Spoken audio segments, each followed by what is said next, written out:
दोस्तों सब्सक्राइब करें हमारे चैनल को और बेल आइकन को दबाएं ताकि आप देख सकें हमारी वीडियो सबसे पहले।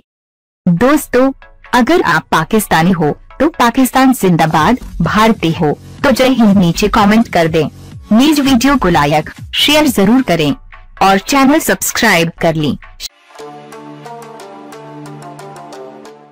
दोस्तों मैं हूं मोहम्मद आशर एक और नई वीडियो के साथ। कैरियर के आगाज में सरफराज अहमद को टीम के साथ होने के बावजूद प्लेइंग 11 में शामिल नहीं किया जाता था, जिसकी वजह उस वक्त के हेड कोच वकार यूनुस की पसंद और नापसंद को करार दिया जाता था। लेकिन टाइम बदला और फिर वही सरफराज अहमद तीनों फॉर्मेट में कौमी टीम का कप्तान बन गया और तारीख में पहली बार चैंपियन ट्रॉफी का सेहरा पाकिस्तान के सर सजा। गुजरते वक्त के साथ साथ महदूद ओवर्स की क्रिकेट में पाकिस्तानी टीम की परफॉर्मेंस में बेहतरी आई, लेकिन टेस्ट में यूएई पर होम सीरीज भी हार दी गई और अब फिर जनूबी अफ्रीका में भी टेस्ट सीरीज में पाकिस्तान को व्हाइट वॉश का सामना करना पड़ा। टीम की हार जीत में कप्तान की अपनी इनफरादी कारकर्दगी का अमल दखल बहुत ज्यादा होता है, क्योंकि एक अच्छा कायद ही जीत का जामिन होता है जो अपनी टीम को फ्रंट से लीड करके फतह से हमकनार करवाता है। लेकिन सरफराज अहमद की अपनी कारकर्दगी भी अच्छी ना रही और बैटिंग से लेकर ऑन फील्ड कप्तानी में भी इनकी परफॉर्मेंस अच्छी ना रही। पाकिस्तानी टीम में ग्रुपिंग की खबरें हमेशा से ही आया करती थी, लेकिन मिकी आर्चर से अच्छे ताल्लुकात की वजह से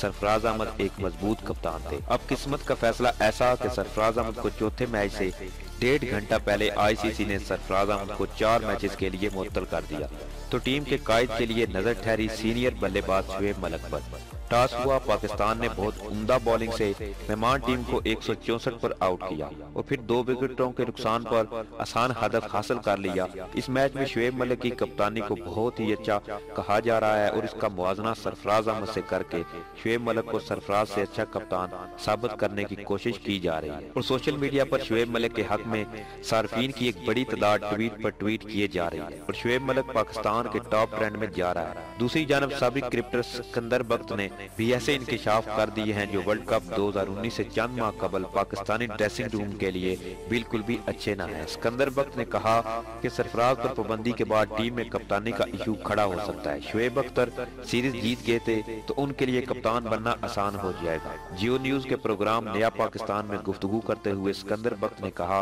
कि सरफराज को सजा होनी थी, ये हमको पता था, वो बच गए हैं, अब उन पर ज्यादा देर तक पाबंदी नहीं होगी, लेकिन अब कौमी टीम में कप्तानी का इशू खड़ा हो सकता है और रिजवान इस मामले में अहम किरदार अदा करेंगे। उन्होंने कहा कि हमारे यहाँ ये रिवाज है कि किसी को कत्ल कर दिया जाता है, उसके घर में जाकर माफी मांग ली जाती है, लेकिन बाहर के मुल्कों में ऐसा नहीं होता, वहाँ गलती करने पर सजा मिलती है। उन्होंने कहा कि उस वक्त शुएब मलिक की पीआर बहुत अच्छी है, इनके सियासी हलकों के साथ भी बहुत अच्छे रवाबता हैं और अगर वो सीरीज जीत जाते हैं तो फिर इनके लिए कप्तान बनना बहुत आसान हो जाएगा। दोस्तों हम शुएब मलिक के खिलाफ या सरफराज की बुरी परफॉर्मेंस का दिफा हरगिज नहीं करेंगे, लेकिन एक बात आपको बताते चलें कि इस वक्त जब वर्ल्ड कप 2019 में चंद माह बाकी हैं, पाकिस्तानी ड्रेसिंग रूम में कप्तानी की रस्साकशी छेड़कर दुश्मन पाकिस्तान क्रिकेट के असल हदफ वर्ल्ड कप से निगाहें हटवाना है। अब देख लीजिएगा आने वाले चंद दिनों में अगर पाकिस्तान की टीम जनूबी अफ्रीका को शुएब मलिक की कप्तानी में हराने में कामयाब हो गई तो कप्तान की तब्दीली पर चंद न्यूज चैनल्स पर खूब तबसरे किए जाएंगे। अगरचे इस बात की कोई उम्मीद नहीं है कि सरफराज अहमद को इस वक्त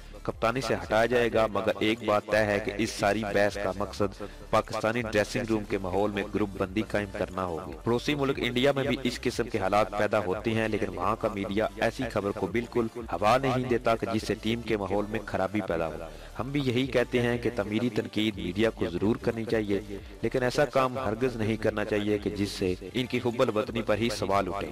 बल्कि हम तो शुएब भाई से भी तवक्का रखते हैं कि वो अपने कैरियर के आखिरी अयाम में हैं, इनको खुद आगे बढ़कर इस असर को रद्द कर देना चाहिए कि वो पाकिस्तानी टीम की कप्तानी को हासिल करना चाहते हैं। दोस्तों इस दुआ के साथ कि अल्लाह ताला हम सबको हिदायत इत्तेफाक अता फरमाए और हमारे खिलाड़ी मुल्क का नाम दुनिया में रोशन करते रहे। पाकिस्तान जिंदाबाद, पाक आर्मी जिंदाबाद, ISI के गुमनाम हीरोज को सलाम।